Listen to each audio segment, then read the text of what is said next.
हिमाचल में ओपीएस पर बड़ा खुलासा। नमस्कार, आप देख रहे हैं दिव्य हिमाचल टीवी और मैं हूं आपके साथ पल्लवी शर्मा। मैं आपके सामने हाजिर हूं हिमाचल आज का मुद्दा लेकर। वर्तमान दौर में सरकार की दरियादिली की राह निहार रहे हिमाचल के सरकारी कर्मचारियों के लिए एक बड़ी खबर है, खासकर उनके लिए जो ओपीएस का बेसब्री से इंतजार कर रहे हैं। सब मानकर बैठे थे कि ओपीएस की राह इसलिए मुश्किल है क्योंकि केंद्र सरकार इसे देना ही नहीं चाहती। अब क्योंकि केंद्र की तरह हिमाचल में भी भाजपा की सरकार है, इसलिए मायूसी और भी बढ़ना लाजमी है। लेकिन अब जो राज खुला तो बात कुछ और ही निकली। दरअसल ऐसा नहीं है कि केंद्र को पेंशन देने में कोई परहेज है। क्या सचमुच? अगर ऐसा है तो फिर आखिर कृपा अटकी कहां है? आइए जानते हैं। खुश हो जाएं कर्मचारी। जी हां, सच में ही खुश हो जाएं।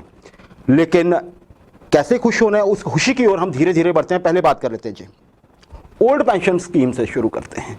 हिमाचल के बहुत से कर्मचारी, मतलब 1.25 लाख या आप कहिए 1.5 लाख कर्मचारी, जो कि जिनका परिवार बढ़ता ही जा रहा है। परिवार से मतलब है जिन कर्मचारियों की संख्या बढ़ती जा रही है। जितने भी नए कर्मचारी आ रहे हैं आपके ओल्ड पेंशन स्कीम के तहत ही आ रहे हैं। ओपीएस तो बंद है ना जी अब। तो देखिए जी, इनके बारे में अगर हम चर्चा करें तो ओपीएस जो चाहते हैं एनपीएस कर्मचारी, उनके लिए दो तरह की खबरें हैं। एक तो ये है कि आपका जो आंदोलन है उसको लेके खुश हो जाइए। दूसरा है कि आंदोलन के लिए क्या और प्रेरित होना पड़ेगा। दोनों ही पहलुओं पर नजर डालते हैं। और देखिए, बड़ी बात क्या है, एक ही घटनाक्रम से जुड़े हुए दोनों पहलू हैं। पहला घटनाक्रम है, कल शिमला में भाजपा के राष्ट्रीय अध्यक्ष जेपी नड्डा साहब पत्रकारों से रूबरू हुए। वहां पर उनसे एक सवाल पूछा गया, कर्मचारी हित का सबसे बड़ा सवाल। ये आप समझ सकते हैं कि हिमाचल के इतिहास में सबसे बड़ा सवाल था वो, क्योंकि वो भाजपा का के आप माफ कीजिएगा, राष्ट्रीय अध्यक्ष से पूछा गया, जो कि वो पार्टी जिसका देश में शासन है, वो पार्टी जो प्रदेश पे रूल कर रही है, उसके सबसे बड़े पदाधिकारी से सवाल पूछा गया। सवाल किसने पूछा? दिव्य हिमाचल ने पूछा। दिव्य हिमाचल के state bureau chief Rajesh Mandotra ने पूछा।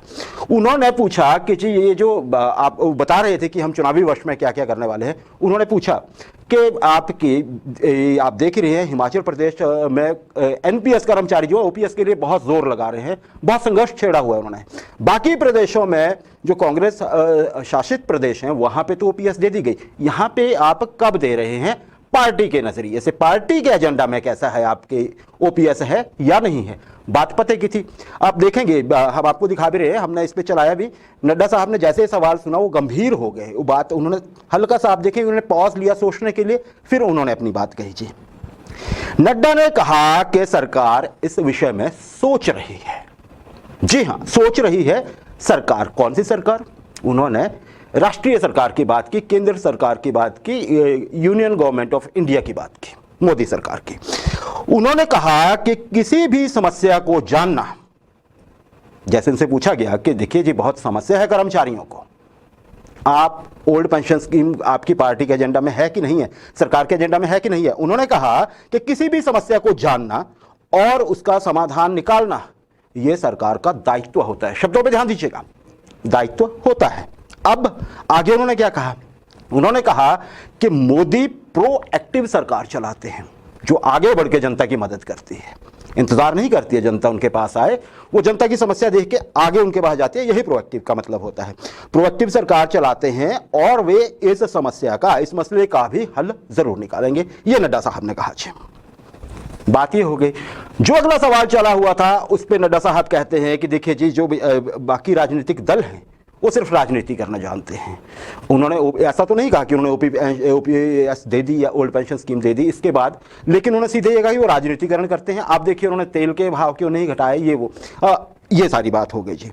अब सभी स्थितियों को ध्यान में रखते हुए फैसला लेने की जरूरत है। उनसे फिर जब पूछा गया कि ठीक है जी भी, आप यहां तो आ गए लेकिन आपने वो चीज छोड़ दी, करेंगे क्या, पार्टी का एजेंडा क्या? उन्होंने कहा कि सभी स्थितियों को ध्यान में रखते हुए फिर फैसला लेने की जरूरत है। उन्होंने अंग्रेजी में शब्द कहे, और यह समय आने पर हो जाएगा, समय आने पर हो जाएगा। जी देखिए, अब इस चीज को अगर आप ये कहें तो इसको ऐसे देखिए कि उन्होंने इसे एक तरह से ये मान लिया कि हम ये ओल्ड पेंशन आपको दे भी सकते हैं। जी हां, ये खुश होने की बात इसलिए है कि उन्होंने ये नहीं कहा कि हम आपको ओल्ड पेंशन नहीं देना चाहते हैं। या हम कर्मचारियों को ओल्ड पेंशन नहीं देना चाहते हैं। उन्होंने कहा कि देखिए होता क्या है, होता यह है कि जब भी कोई एक राजनेता होता है, और इस दर्जे का राजनेता, जिस कद के राजनेता जेपी नड्डा साहब हैं, वो हिमाचल के हैं, लेकिन राष्ट्रीय राजनीति के वो शिखर पुरुष बने हुए आजकल, क्योंकि उनकी पार्टी ही रूल कर रही है, लगातार दूसरी बार बहुमत की सरकार बनी है उनकी पार्टी की, उसके हेड हैं। तो पार्टी की जो नीतियां होती हैं, सरकार की नीतियां होती हैं, उनके बारे में उनको विषय पता होता है, लेकिन वो बहुत संभल के बोलते हैं। हम और आपकी तरह शायद नहीं, क्योंकि हम तो जल्दबाजी में जो भी हमारे मुंह पे होता है वो हम बोल देते हैं, बाद में वो चाहे किसी भी तरह से सामने आए। तो जी एक चीज़ तो ये हो गई खुश होने की कि उन्होंने मना नहीं किया है कि ओल्ड पेंशन हम नहीं देंगे कर्मचारियों को। 2 बार उन्होंने इस चीज को घुमा के कहा, सीधे तो नहीं कहा। अच्छा, ये बयान एक आगे हम आपको इसी बात पे चर्चा करें, दूसरे पहलू पे बात करता है। ये बयान जो है पूरे देश में घूम गया जी हाँ, पूरे देश में कैसे घूमा? ओल्ड पेंशन स्कीम के लिए कुछ प्रदेशों को अब छोड़ दिया जाए जहां पे दोबारा लागू हो गया, पूरे देश में एक मुहिम चली हुई है। बहुत सारे व्हाट्सएप ग्रुप बने हुए हैं, फेसबुक पेजेस बने हुए हैं, और भी कई माध्यम है सोशल मीडिया पे, टेलीग्राम के थ्रू या बाकी चीज़ों के। ये वीडियो जो है, इस पे कल दिव्य हिमाचल टीवी ने वीडियो आपको अलग से भी चला के दिखाया था, और साथ ही साथ हमने प्रेस कॉन्फ्रेंस भी लाइव की थी जिसमें था। पूरे देश में घूमा है, पूरे देश की प्रतिक्रिया मिली जुली आ रही है। जो मैंने अभी आपसे एक पहलू डिस्कस किया, ये बहुत ज़्यादा चला हुआ है कि देखिए जी मिल सकते। एक दूसरा पहलू भी है इसका, संघर्ष के नजरिए से देखें अगर, जो हमने पहले कहा कि संघर्ष के आगे बढ़ाना पड़ेगा ओपीएस कर्मचारियों को हिमाचल में, इस नजरिए से अगर देखें तो नड्डा साहब ने यह नहीं कहा कि हम या केंद्र सरकार ओल्ड पेंशन देने जा रही है। जी हां, ये तो नहीं कहा कि हम नहीं देंगे, लेकिन यह भी नहीं कहा कि हम ओल्ड पेंशन देने जा रहे हैं हिमाचल प्रदेश के कर्मचारियों को, या जैसे अगर वो राष्ट्रीय परिप्रेक्ष्य में बोल रहे थे, देश के कर्मचारियों को। एक बात तो ये हो गई। तो इसका मतलब क्या है? इसका मतलब यह है कि क्या कर्मचारियों को निराश होना चाहिए? जी नहीं। एक्सपर्ट से हमने बात की कि अब क्या होगा। नड्डा साहब ने कहा क्योंकि हमें भी पता नहीं है, हमने राजनेताओं से पूछा, पॉलिटिकल जो पंडित्स होते हैं उनसे पूछा, जो राजनीति समझते हैं, तो उन्होंने कहा जी नहीं, इसका मतलब है संघर्ष थोड़ा और। हमने पूछा कितना और? उन्होंने कहा यह नहीं कहा जा सकता, लेकिन यह भी नहीं है कि बहुत लंबा होगा, हाँ यह भी नहीं है कि कल खत्म हो जाएगा। उन्होंने कहा कि कोई एक खास दिन हो सकता है जहां यह चौंकाने वाली घोषणा हो जाए। जी, पार्टी इस पे विचार जरूर करेगी, विशेषज्ञों का यह मानना है, और वो बात हम आप तक पहुंचा रहे हैं। लेकिन अच्छी बात यह है कि नड्डा साहब ने, जो उन्होंने कहा कि नड्डा साहब ने ओपीएस की बात सिरे से नहीं नकारी। वो चाहते तो वो ये कह सकते थे कि नहीं नहीं जी, हमने फैसला किया था और अब सब कुछ स्मूथ चला हुआ है, तो उसको छेड़छाड़ की जरूरत है ही नहीं, क्योंकि हम बढ़िया कर रहे हैं कर्मचारियों के लिए। देखिए, ऐसा वो कह सकते थे, क्योंकि ऐसा एक तरह से रुख समझा जा रहा है अर्ज से कि केंद्र सरकार का रुख यही है, या जहां पे भाजपा शासित सरकारें हैं। तो नड्डा साहब ने ऐसा नहीं कहा। उन्होंने कहा कि विचार होगा और सही समय पे इस पे फैसला हो जाएगा, ये बात है जी। तो अब शब्दों की बात, हम पहले भी बात कर चुके हैं, शब्द बहुत सावधानी से चुनते हैं राजनेता। जी हाँ, और नड्डा साहब तो अब देखिए पूरा मीडिया फेस करते हैं, पूरे देश का मीडिया, जहां भी हो जाते हैं देश का मीडिया, और हर तरह के सवालों से पूछे जाते हैं। एक्सपीरियंस इतना हो गया होता है कि किसी भी मुद्दे पे कितना बोलना है, कितना नहीं बोलना है, क्या जरूरी है, क्या गैर जरूरी है, क्योंकि कल को जब रेफरेंस में वो चीज आए तो उस पर कहीं आप फंसे ना। तो यहाँ पे नड्डा साहब ने इनकार नहीं किया, ये बहुत बड़ी बात है, ये समझने की बात है। क्योंकि कल को अगर वो इस चीज को लागू करते हैं, भारतीय जनता पार्टी की सरकार, चाहे वो राज्य की है चाहे केंद्र की सरकार है, तो वो ये कह सकते हैं कि हमने आपको उसी समय कह दिया था। उम्मीद करिए कि शायद ये इलेक्शन से पहले हिमाचल सरकार कर दे, जल्दी करते, मौका भी है, दस्तूर भी है। तो ये बात हो गई जी।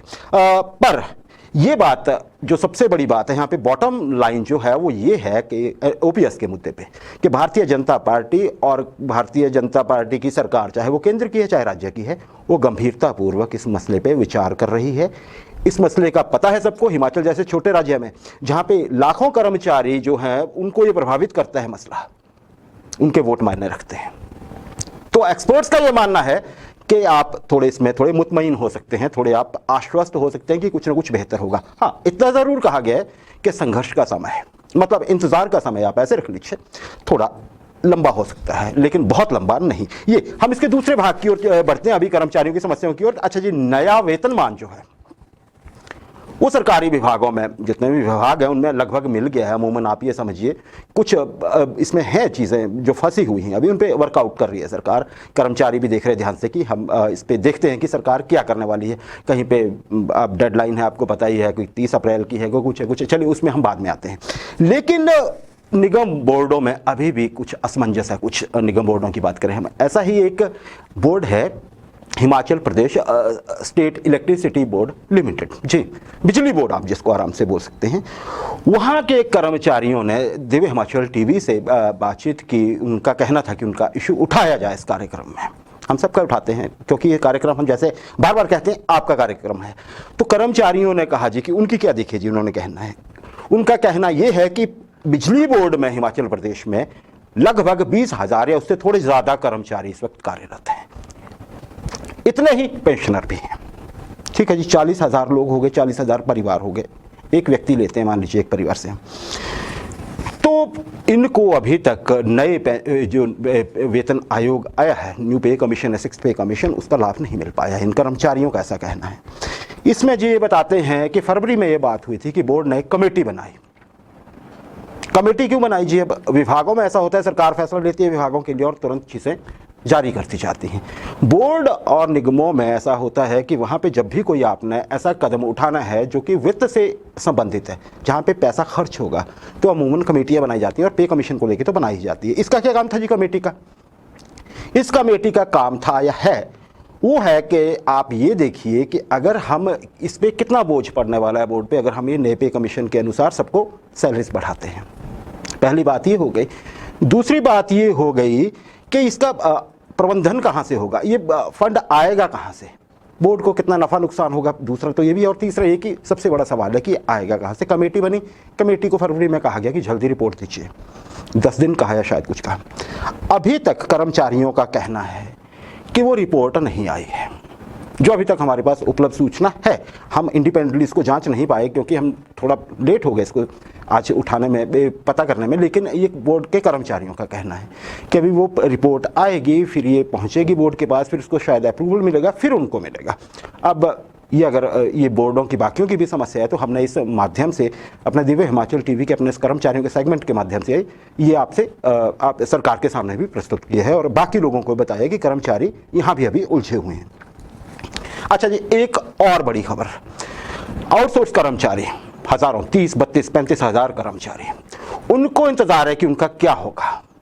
जी हाँ, 10 तारीख थी अंतिम तिथि, जो पहले जो इनके लिए सब कमेटी बनी हुई है पॉलिसी फ्रेम करने के लिए। महेंद्र सिंह ठाकुर उसके अध्यक्ष हैं।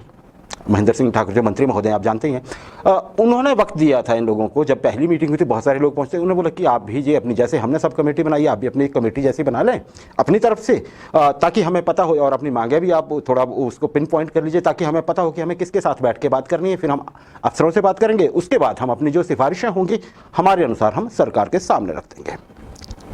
जी, तो शायद ये कमेटी बन गई है। शायद हम फिर इसलिए कह रहे हैं कि ये भी अभी पता नहीं चल पाया, लेकिन कमेटी बन गई ऐसी सूचना है, कंफर्म नहीं। अब क्या होगा जी? अब होगा ये कि ये कमेटी बैठेगी दोनों तरफ से और आपस में चर्चाएं होंगी। यहाँ पे एक हम बात कर देते हैं, 15 अप्रैल आ रही है, आज 11 हो गई जी, 4 दिन बाद हिमाचल दिवस है। तो अगर आउटसोर्स कर्मचारी, ये बड़े फ्रैंकली बताने की बात है आपके लिए, अगर उम्मीद ये की जा रही है कि 15 अप्रैल को घोषणा हो जाएगी आउटसोर्स पॉलिसी को लेके, तो एक्सपर्ट्स का भी मानना है कि नहीं, इसमें थोड़ा सा भी समय लग सकता है। समय इसलिए लग सकता है कि अभी तो कमेटीज फ्रेम हुई हैं, अभी डिस्कशन होनी है, ये अगले महीने 1-1.25 महीना भी और लग सकता है आउटसोर्स कर्मचारियों पे बात होने पे, पॉलिसी बनने पे। लेकिन बनेगी जरूर, इतना सही है, क्योंकि काम इस पे चलेगा और ऐसी मंशा है सरकार की भी, सब कमेटी की भी, कि इस पे जल्दी जल्दी काम हो। लेकिन अगर आप ये मान के चले कि 15 अप्रैल को इसको लेके कोई घोषणा होगी, तो ऐसी अभी उम्मीद कम है। तो इसके लिए हम पहले से प्रिपेयर रहें। अच्छा जी, एक और चीज़ है, 15 अप्रैल की हमने बात की, ये तो सही है कि मुख्यमंत्री, चाहे सरकार कोई भी हो, और मुख्यमंत्री जयराम ठाकुर साहब भी 15 अप्रैल को कुछ न कुछ घोषणाएं करते हैं, बड़ी घोषणाएं करते हैं। बड़ा मौका है, दस्तूर है, क्योंकि अब ऐसा मौका नहीं आएगा। 2 बार होता है ना जी, या तो ये 15 अप्रैल पे हो जाता है हिमाचल दिवस पे, या फिर हो जाता है स्टेटहुड डे पे 25 जनवरी को। तो अब वो जनवरी तो सरकार के टेन्योर में आने से रही, ये लास्ट मौका है हिमाचल से जुड़ा हुआ, हिमाचलियत से जुड़ा हुआ मसला, आप ऐसे कह सकते हैं। तो कुछ घोषणाएं तो होंगी और यकीनन उसमें कर्मचारियों के लिए भी घोषणाएं होने जा रही हैं। लेकिन वो क्या घोषणाएं हैं उनके बारे में पता नहीं है, लेकिन हम इतना कन्फर्म कर सकते हैं कि उन पर फैसला हो चुका है। कैसे? देखिए, अब 15 तारीख तक फिलहाल मंत्रिमंडल की बैठक प्रस्तावित नहीं है। हालांकि ऐसी थी चर्चा पहले कि शायद एक बैठक हो जाए मंत्रिमंडल की 15 अप्रैल को एक कार्यक्रम को लेके ही, तो अभी तो नहीं है। अभी तक जो हमारे पास अपडेट है वो 18 तारीख की ही है, 18 अप्रैल की। इसलिए हम कह रहे हैं कि शायद वो चर्चा हो चुकी होगी। हालांकि जो एक बात चली हुई है, ये भी हो सकता है कि एक आधे दिन में या आज देर रात तक या कल सुबह तक हमें पता लग जाए कि नहीं, एक मीटिंग जो है शेड्यूल कर ली गई है कैबिनेट की। तो जो होगा तो हम आपको बताएंगे। अच्छा जी, 18 अप्रैल को अगर कैबिनेट की मीटिंग है तो उसमें क्या होने वाला है? जी, उसके एजेंडा में कर्मचारियों के मसले होंगे। सरकार अब आपको धीरे धीरे करके कर्मचारियों के जो मसले हैं उनको एक मैसेज देना चाहते हैं कि हम कर्मचारियों के साथ हैं और कर्मचारियों के मसले सुलझते ही जाएंगे। दूसरी बात होगी रोजगार की भी। रोजगार पर भी सरकार फैसला लेगी। हमने पिछले 2 दिन पहले आपको बताया था कि नौकरियां निकाली जा रही हैं। दोनों कमीशन जो हैं हमारे, हमीरपुर का कमीशन है चाहे पब्लिक सर्विस कमीशन शिमला है, दोनों से कहा गया है कि स्पीड अप करिए प्रोसेस को जो भी जारी है और नए के लिए तैयार हो जाएं। इसके यही मायने हैं कि सरकार गंभीर है। तो आप ये थोड़ा इत्मीनान रखिए कि 15 को कुछ घोषणाएं होंगी, कुछ 18 को होंगी, और अगर मान लीजिए को इसमें भी छूट जाता है तो आगे भी मौका तो होगा ही। हर मंत्रिमंडल की बैठक से अब उम्मीद की जा सकती है। बाकी बहुत से वर्ग हैं हमारे कर्मचारियों के जो राहत चाहते हैं। पंचायत चौकीदार हैं, होम गार्ड्स हैं, हम कह सकते हैं HRTC के कर्मचारी कुछ अपने, सिलाई अध्यापिकाएं कहती हैं जी, बेरोजगारों को तो नौकरी का इंतजार है ही है। वो हमने आपसे पहले बोल दिया कि कुछ नौकरियां पाइपलाइन में हैं। तो और क्या होगा इस विषय में, वो हम आपको जैसे ही हमारे पास इनपुट आया करेंगे हम इसी मंच के माध्यम से आपको बता दिया करेंगे। ये आप इत्मीनान रखें। और दूसरा, हमारा 9 बजे का शाम का बुलेटिन होता है वो, या हम 8 बजे का जो हमारा बुलेटिन होता है उसमें भी बहुत सारी हमारे आपके लिए कार्यक्रम। तभी हम आपसे हमेशा कहते हैं कि नोटिफिकेशन ऑन रखिए हमारे दिव्य हिमाचल TV की।